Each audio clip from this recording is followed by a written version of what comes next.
Hello, my name is Elias. I am a shadow walker. We are the reason so many hikers and campers go missing in Yosemite National Park. We lurk in the deepest, darkest corners of the park, blending seamlessly into the shadows cast by ancient sequoias and granite cliffs. Our bodies are lanky and thin, with long, spindly limbs that allow us to climb trees and scurry over rocks with unnatural agility. Our skin is the color of charcoal, making us nearly invisible in the dark of night. But it is our eyes that are most unsettling orbs of iridescent silver that seem to glow with an eerie inner light. For centuries, we shadow walkers have haunted this land, preying on unsuspecting travelers who wander too far off the beaten path. We can sense their life force, a bright spark in a sea of shadow, drawing us to them like moths to a flame. Once we have a victim in our sights, the hunt begins. Sometimes we lure lost hikers deeper into the woods with a well-placed rustle of leaves or snap of a twig, our nimble forms darting just out of sight, always staying one step ahead. We take pleasure in watching them stumble through the undergrowth, their minds slowly unraveling as the realization that they are being stalked sinks in. When the moment is right, we emerge from the shadows, our silver eyes fixed on our prey. Some try to run, but they are no match for our speed and agility. Others simply freeze, paralyzed by fear as we close in. No matter how they react, the end is always the same. We latch onto them with our long, sinewy arms and begin to feed. But we do not consume their flesh. It is their life essence we crave, that intangible spark that animates all living things. We siphon it out slowly, savoring every last drop as our victims wither before our eyes, their bodies aging years in mere minutes. When we are finished, all that remains is a desiccated husk, barely recognizable as human.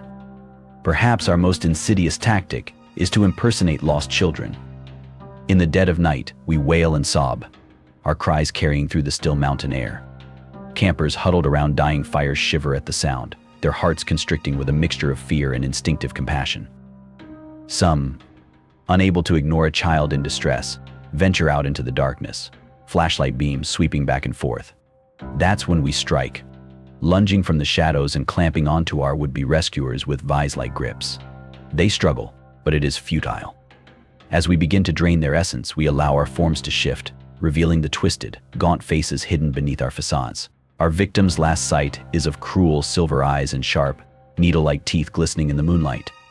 We leave no traces behind, no clues for the authorities to follow.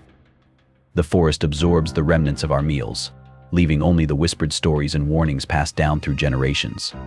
The people of Yosemite know to fear the shadows, to avoid straying too far from the safety of the campgrounds and lodges. But there are always a few who don't listen, who venture out into the night, drawn by the allure of solitude and untamed wilderness. They are the ones we relish, the ones who give us the most exciting hunts.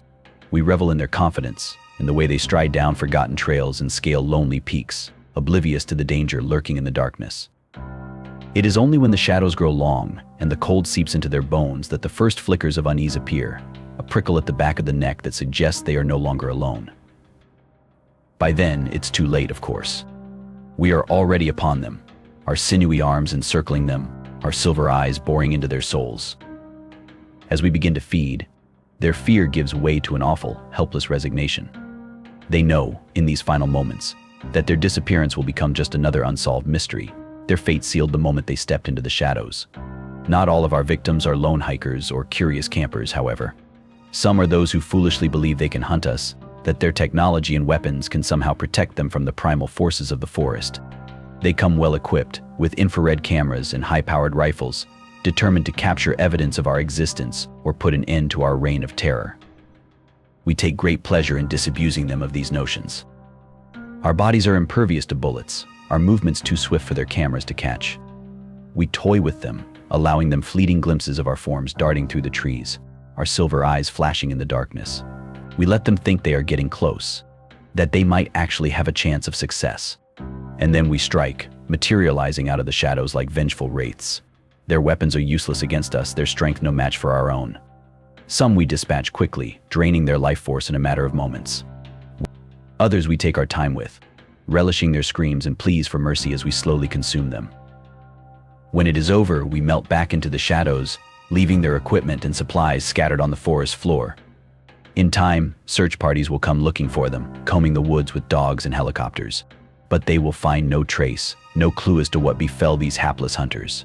Their disappearance will become yet another legend, a cautionary tale whispered around campfires and in hiking lodges. For we are the Shadow Walkers, the unseen predators that haunt the darkest corners of this land. We have stalked these woods since time immemorial, and we will continue to do so long after the last human has vanished from the earth. Yosemite is our hunting ground, our domain, and we will defend it with a ferocity that knows no bounds. So if you find yourself deep in the wilderness of this park, and you feel an inexplicable chill run down your spine, know that we are watching. If you hear a rustle in the underbrush or catch a glint of silver in the darkness, run. Run as fast and as far as you can, and pray that we do not catch your scent. For if we do, you will join the countless others who have disappeared into the shadows, never to be seen again. You will become a part of our legend, a cautionary tale for future generations. And as we feast on your life essence, savoring every last drop, we will feel no remorse, no pity. After all, we are the Shadow Walkers, and the hunt is what we live for. But our feeding is not indiscriminate. Over the centuries, we have developed a taste for certain types of prey. We are drawn to those who exude a certain vitality, a zest for life that shines brightly in the darkness of the forest. These individuals are rare, but when we sense one, the pull is almost irresistible. Such was the case with a young woman named Lila, who came to Yosemite to escape the chaos of the city and find solace in nature. From the moment she set foot in the park, we could feel her presence, a beacon of light amidst the shadows. We watched her as she hiked the trails and camped under the stars, her joy and wonder radiating out like a physical force. At first, we were content to simply observe her, marveling at the intensity of her life essence. But as the days went by, our hunger grew until it became an almost physical ache. We knew we had to have her to consume that bright spark and make it our own. And so, one night, as Lila slept peacefully in her tent, we made our move. We crept through the darkness, our silver eyes fixed on her sleeping form. With a swift, silent motion, we snatched her from her slumber, clamping a hand over her mouth to stifle her screams. She fought us with a ferocity that only served to heighten our anticipation. Her fear was like a drug, a heady elixir that we savored as we dragged her deeper into the woods. When we reached our lair, a hidden cave that had served as our home for generations, we released her, knowing she had no chance of escape. For a moment, Lila simply stared at us, her eyes wide with terror. And then, to our surprise, she spoke. "Please," she whispered, her voice trembling. "Please don't do this." We cocked our heads, intrigued. It was rare for our prey to address us directly. Usually, they were too consumed by fear to form coherent thoughts, let alone words. "We must feed," we replied, our voices a whisper in the darkness. "It is our nature." Lila shook her head, tears streaming down her face. "I don't want to die," she said. "Not like this. Not here." We considered her words, feeling a strange stirring of something almost like empathy. In all our centuries of hunting, we had never stopped to consider the feelings of our prey. They were simply a means to an end, a way to sustain our own existence. But as we looked into Lila's eyes, we saw something we had never seen before, a flicker of understanding, of kinship. In that moment, we realized that perhaps we were not so different from the humans we preyed upon. We, too, were creatures of the forest, bound by instinct and the need to survive. Slowly, hesitantly, we reached out and brushed a lock of hair from Lila's face. She flinched at our touch, but did not pull away. "We will not take your life," we said softly, "but we must feed." Lila nodded, her eyes filled with a mixture of fear and resignation. "Do what you must," she whispered, "but make it quick." And so, with a gentleness we had never shown before, we began to feed on Lila's life essence. We took only a small amount, just enough to sustain ourselves, and then released her, watching as she stumbled out of the cave and back into the world of sunlight and shadow. From that day forward, something changed in us. We no longer hunted with the same ruthless efficiency, no longer took pleasure in the fear and suffering of our prey. Instead, we sought out those like Lila, individuals with a special spark, a brightness that called to us from the depths of the forest. We would feed on them, yes, but we would also engage with them, learn from them. Through their stories and experiences, we gained a new understanding of the world beyond the shadows, a world we had never really known. And as the years passed, we began to change. Our silver eyes softened, our gaunt faces filled out. We even began to venture out into the sunlight, to walk among the humans we had once seen only as prey. Some of us found ways to sustain ourselves without feeding on life essence, discovering that we could draw nourishment from the energy of the forest itself. Others chose to continue the hunt, but with a newfound respect for their prey, a recognition of the value of every life. As for me, I chose a different path. I became a guardian of sorts, watching over the hikers and campers who ventured into our domain. I would guide them away from danger, lead them back to the safety of the trails when they became lost. And sometimes, on nights when the moon was full and the shadows deep, I would reveal myself to them. I would step out of the darkness, my silver eyes glinting in the moonlight, and tell them my story. The story of the Shadow Walkers, and how one brave human changed us forever.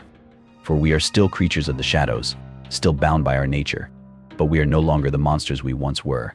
We have learned to coexist with the humans, to find a balance between our needs and theirs. And though the legends of the missing hikers and vanished campers still persist, spoken of in hushed whispers around campfires, we know the truth, that sometimes even the deepest shadows can be illuminated by the light of understanding and compassion.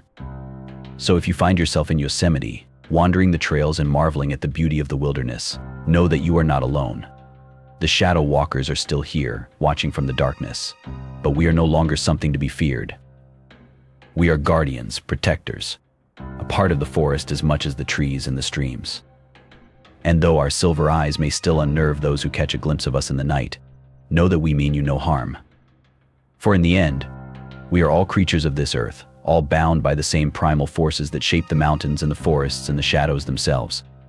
And in that kinship, that shared connection, lies the true magic of this place. A place of wonder and mystery, of danger and beauty. A place where even the darkest shadows can hold the promise of redemption and new beginnings. So come, walk among us. Explore the hidden corners and forgotten trails of this wild and untamed land. And if you catch a glimpse of silver in the darkness, do not be afraid.